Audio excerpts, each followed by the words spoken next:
I think I've seen this film before. Reflecting on the 2022 midterms. By Withered Rose. Now that the midterm results are more or less known, we need to reflect on why this happened. Despite favorable polling, and what should have been a red wave, the GOP underperformed. Sure, there were some victories, notably DeSantis winning Florida and Zeldin shifting all of New York to the right. President Biden will not likely be able to push his legislative agenda through, which means, among other things, that abortion will not be codified at the national level. Yet, Fetterman, a disabled pinko, is now a senator, and, what I care more about, Michigan made abortion up until birth part of the state constitution. How did this happen? Unfortunately, I think I've seen this film before, and I didn't like the ending. Some make accusations of fraud, and either conclude that A, politics is a rigged game and, a pointless one to play, or B, they demand censure. Others lament that we have still not learned the lessons of 2016 and insist that until the right has a brand new political formula it should not rigorously engage in electoral politics, but these folks rarely contribute anything to a new formula, and are skeptical of any serious attempt at making one. Time passes on, people make more content reviewing current events and thumbing through the same books the right has been reading for decades, and when the next election comes around, we play the same film.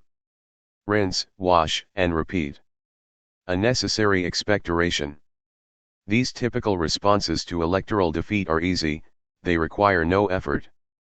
Fraud only takes one syllable to utter, and despondency best runs on autopilot. Caesarism is the oldest shrug in political history, and never delivers the promised result. Pushing for a positive vision is noble, but noble aims can be the best excuses to kick the can down the road. Taking a second look at each of these non-answers reveal their flaws, and once they are cleared away then we can discuss a legitimate response. Fraud happens every election, the only question is how much is acceptable. Ideally there would be no fraud, but ideally there would also be no sin. Unfortunately, since we live in a fallen world, we have to add sin to any calculus. People will do it even if we tell them not to, and even if they fight against it. If we could calculate how fraudulent an election is, assuming 1% fraudulent is the lowest it can go, what is the uppermost limit we can tolerate? 2% is livable, and 3% probably is not so bad. Once it becomes obvious to voters that a Senate seat, or even the presidency, was largely dependent on fraud, opposed to just giving the candidate a gentle push, then at that point, surely, fraud has gotten out of hand. Assuming the Democrats stole the midterms, what is to be done? There are direct ways of addressing it, like enforcing voter ID and limiting mail-in ballots. One way to do this is to limit mail-in ballots to those who are physically incapable of voting in person, and regulating this by requiring an application be sent by each citizen wishing to vote by mail and having a medical professional sign off on it. For a state like Florida, which has a governor like DeSantis, this is an option. There are indirect ways of addressing it, and I like these more. If votes will mysteriously file in at the last minute, your candidate has to get enough votes that no amount of mystery votes can swing the election. How can that be done? The short answer is winning 60% of the vote. With 60%, the number of mystery ballots needed would push the number of votes well over a given state's population, and that cannot be hand-waved away. If the midterms were rigged, the answer is not to give up, but to play smarter. Caesarism is always a fun suggestion, and usually is preceded by a fit of anger or despondency. It always baffles me that the right is so quick to suggest it, as one of the right's historical objections to democracy is that it will end in Caesarism. We used to call it Bonapartism, but maybe draping a Jacobin in imperial red and giving him a laurel crown makes it okay. In the 20th century, we tried Caesarism. Hitler, Mussolini, Franco, Salazar, Cottarino, Pinochet, and company were all given extraordinary power in hopes that they would hold the line against communism. While World War II put an end to Hitler and Mussolini, and Cotarano never assumed formal power. Franco, Salazar, and Pinochet reigned for quite some time. Where are these countries now? None are particularly conservative, to say the least. Why? Caesarism has a succession problem. Unlike a monarchy, where the eldest born is the next rightful ruler, or in a republic where there is a pool of gentlemen and aristocrats to choose the next rulers from, Caesar has no means of appointing successors that the public would recognize as legitimate. Why? Caesar takes power because a critical mass of voters loses faith in the system and have enough anger that they pull the plug on it. It is only part Caesar's competence that gets him elected, the larger part is public rage. After decades of stable governance, assuming that Franco, Salazar, and Pinochet delivered, the public is no longer angry and, at least historically, societies where voting was the norm, the public will eventually demand the franchise. In Portugal, Catholics and Communists joined forces to overthrow the Salazar regime, desiring the ability to influence economic and legal decisions. Voting is not just for citizens to express their opinions, but also for segments of the economy and social groups to exert pressure. Suspending elections requires a total suppression of every economic and social group's interest in securing their stability. What about requiring a new political formula before engaging time and money into electoral politics? As said before, it is a noble wish. Gathering oneself before action is always a smart idea. Yet, having seen a few elections, and seeing the same talking heads ask again and again for a new political formula, I am beginning to wonder if a new political formula is really desired. On a cynical level, the longer a political formula is lacking, the longer there is a demand for YouTube and Twitter intellectuals. Oftentimes, but not always, the people asking for a new political formula would be incapable of running a campaign, or building a business that has the capital necessary for influencing local happenings. Cynicism is not healthy in large doses, and the critical eye must eventually turn inwards. Assuming the demand is not self-serving, and we should always assume honesty, what is being asked for when a new political formula is asked for? If it is something the entire right will buy into, then it is a failed project to begin with.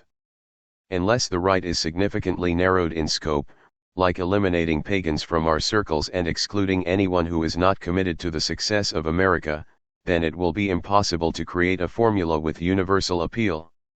Even Christian America disagrees significantly when it comes to economics, and the place of the nation. There is the further question, who are we trying to convince? Are we trying to convince Twitter anons?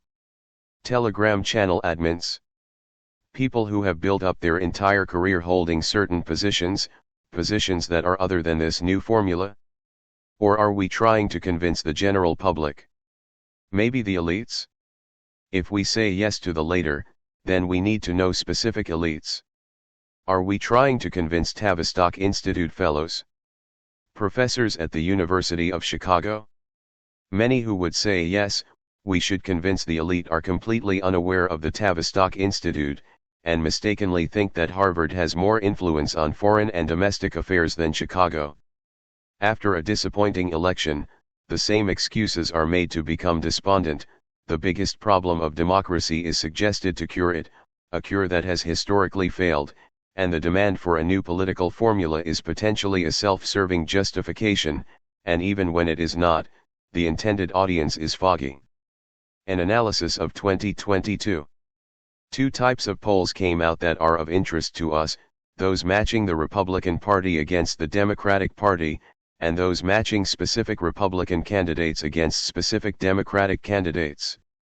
Looking at these polls, we find that voters favored the Republican Party, but many preferred Democratic candidates against specific Republican candidates. Americans in 2022 cared more about inflation and gas prices than they did social issues. This is not an anomaly, for Reagan's success was also due to the economy stupid. While social issues are important, most Americans prioritize economic stability. I can worry about making the world a better place once I know that my family will be fed each night, that my children will have a decent education, and I can be assured that I can afford gas. Despite Republicans targeting the right issues, candidates offered very few solutions to the economic crises, and those that had solutions decided to spend their time attacking their opponents with epithets that would only rally their base. When I watched the debate between Dr. Oz and Senator Fetterman, I saw that Dr. Oz did have a promising economic platform, but he spent every second on the debate stage attacking Fetterman. There were just a few seconds Oz spent talking about unleashing the energy sector, while there was over an hour of him playing the moderate card. Instead of calling Fetterman a radical, Oz should have kept to this simple script: I have a plan for stopping inflation, reducing gas prices, improving your 401ks and increasing your salary. I can show you step by step how I will do that, but my opponent would rather talk about culture war issues and fear-monger than talk shop. All Republican candidates had to do was propose halfway decent economic plans, focus on that, and paint their opponents as activists who cared more about hot topics than the everyman's struggles. If voters across party lines are concerned about the economy, then tell them how you will fix the economy. If someone walks into a restaurant and asks for a steak, you give them a steak. You do not bang on and on how the restaurant across town is run by a scoundrel. It sounds simple enough, because it is simple enough. There are customers who want a product, there are voters who want a stable economy, so you give them the product. Senator Joshua Hawley mentioned just this in a recent RCP piece. As stated in the article, Republicans certainly placed their hopes in voter resentment. They banked on the electorate rebuking a less than popular president overseeing historic inflation rates and high gasoline and food prices. And a policy prescription-free midterm was what Minority Leader Mitch McConnell wanted. After President Trump ran for re-election in 2020 without so much as releasing a party platform at the convention, McConnell was asked if the GOP would lay out their priorities should they retake the Senate majority. There was intentionally no platform. The voters' concerns were intentionally unaddressed. Two notable exceptions were DeSantis and Zeldin, with the former winning his race and the latter, although losing, came close to winning the governorship in New York, and in doing moved every county in New York closer to the Republicans, with no county increasing or even maintaining its Democratic margins. 1. From the article once more, the DeSantis campaign was about something, Hawley said. Lee Zeldin's campaign was about something. Those two races bucked the trend by giving independent voters a reason other than just resentment to cast their ballot. That was not the case, though, nationwide. Here I anticipate an objection, but Rose, shouldn't we run candidates that care about abortion, marriage, and demographic replacement? Of course, but this is no excuse to wave your freak flag. Why risk polarizing issues when you can win 60% of voters? Let the candidate keep his or her social positions to his or herself, and once they are elected, they can act upon those private beliefs. Should a candidate run on fixing the economy, does so, and then makes abortion illegal, the vast majority of the middle class will not care. Yes, single women will be up in arms, but mothers will prefer a stable economy and a good education for their kids to legal abortion. Journalists and men who earn their living by serving NGOs will care, but the man on the street who is trying to provide for his family, no matter his stance on abortion, will not care. I am not, to repeat, saying that social questions are unimportant, but I am saying that the average American cares more about having a stable job, being able to retire, and their children having a good education than they do hot-button issues. There is now the question, why did the GOP not understand this? Two answers arise. The cynical answer is that they were not trying to win. Maybe they are controlled opposition, or maybe they just wanted to rake in donations. The non-cynical answer, which should always be our default, is that the GOP leadership is incompetent. Recently I have had to deal with both state and federal government, and I am still astounded how unprofessional they are. Government employees, state or federal, do not answer their phones, they take forever to respond to emails, and when they do respond, they have bad grammar, mess up appointments, and forget key information. A friend told me that the government is the problem, and with my recent experience I could only think, only if we had a government. It is as if both state and federal employees booked it to the Bahamas, but still receive their paychecks. To be fair, I have not dealt with the GOP to the same extent I have had to deal with the government, so it is possible that the GOP is more competent than state and federal government, but it is an open possibility that the folks running the party are only there because daddy worked for the GOP, or because no one else stepped up. Thinking back to my days in ISI, the later might very well be it. I only attended a few ISI meetings, and while the people running it were decent human beings, they were incapable of political strategy. They would rather lose electorally, than have their specific conception of conservatism be ignored. A new political formula.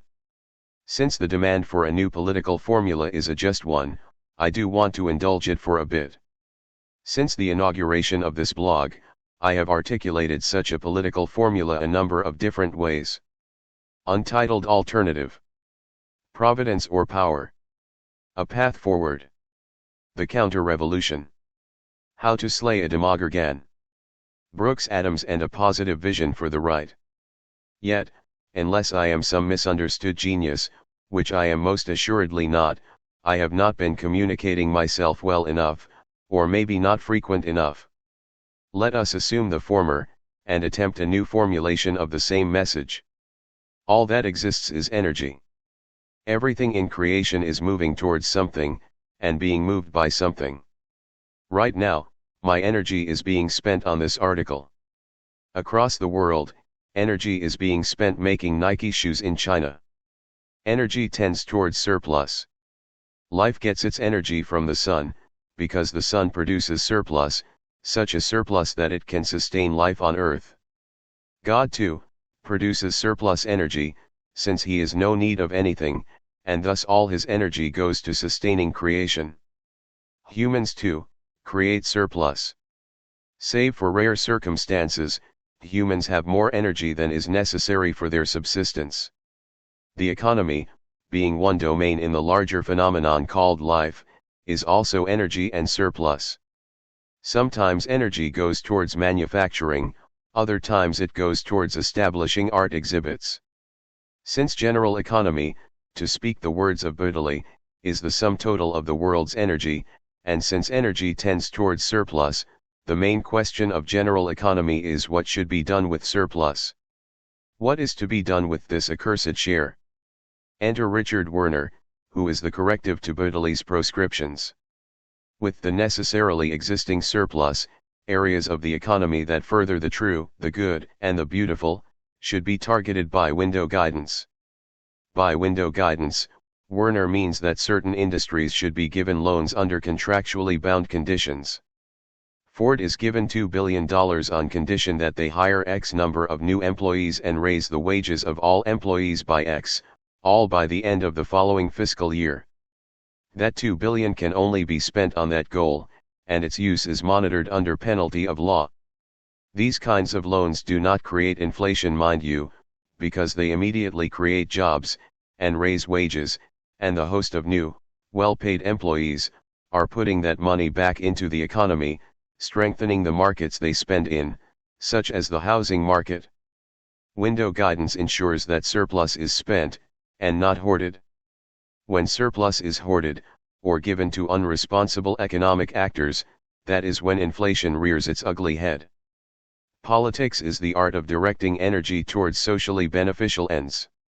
In times past, the distinct privilege of government was thought to be the monopoly on the use of force. While this is certainly of a privilege of government, the more far-reaching privilege is the ability to allocate, and reallocate, surplus energy.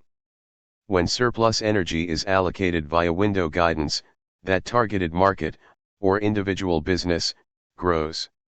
Since all is energy, growing means the production of more energy, more surplus, and this new surplus allows even more energy to be allocated via window guidance.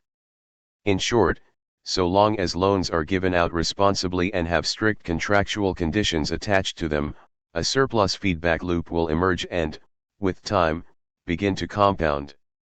From these considerations, a new question arises: where should energy be allocated? As I said in previous iterations of this formula, energy should be allocated to industries run by conservatives, to beautification projects, and directed away from industries dominated by leftists. Giving conservatives more economic control means giving them a larger say in local politics, a phenomenon that the fine folks over at Jacobin magazine have detailed with notes of fear, and, conversely, directing energy away from leftist-run industry will diminish their ability to fund campaigns.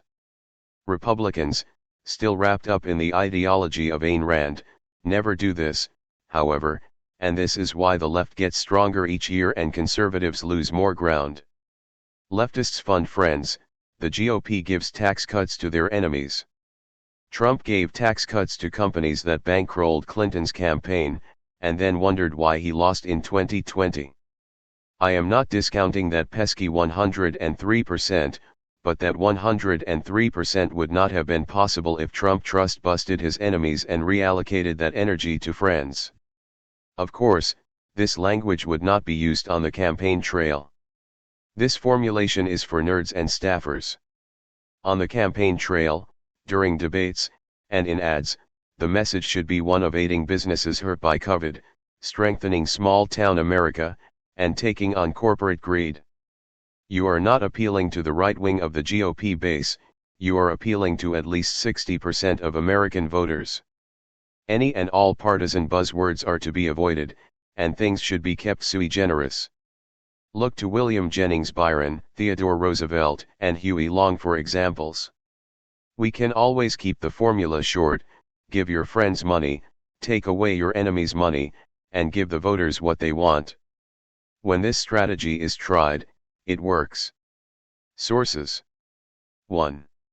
See this article for a breakdown of the New York election.